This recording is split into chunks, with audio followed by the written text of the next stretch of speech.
I think it's it's one of it's the success story of all venture. It's the biggest talk on the street, and it's going to probably bring the biggest hype and the biggest price that we've ever seen in our U.S. Economy anyway.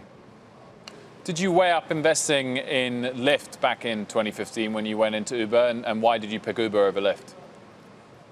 You know, Uber is the godfather of this space. They created this thing. And the other thing, you know, Uber is a very creative organization. They're into a lot of different things. Their revenue is very diversified. They're in 62 different countries. It's not just the Lyft rides. It's also Uber Eats. It's also the scooters, the bikes, and the shipping business that they're in. So for me, it's an organization that's more focused on a bigger picture, which for me as an investor is more interesting. So what would you tell a prospective investor who's looking at this IPO? Obviously, you know, a lot higher valued than when you got in. And so far the coverage is really focused on the fact that they are losing a lot of money and it's hard to see a clear path to profitability. And the tremendous revenue growth that they had in the early years is declining.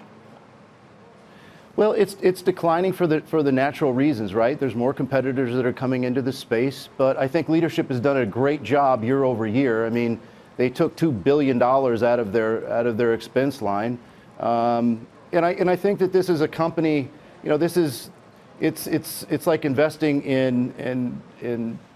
It's a company that's going to take time to fill in its shoes. I don't think that we can really judge it as it is today.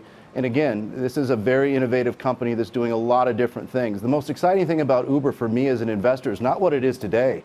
It's what it's going to be tomorrow. I mean, this is a company that spent almost $500 million last year in research and development. We don't even know what tomorrow is going to look like, but I think it's going to be very interesting. When do you think it'll be profitable? Absolutely hard to say. You know how long, you know, it could be 5 years, it could be 8 years, it could be 10 years. But again, this is a creative economy company. This isn't General Electric. This is a very different organization, and I think as investors we have to understand that. And we have to be patient with that, no different than Tesla or any other company that sits in this particular space.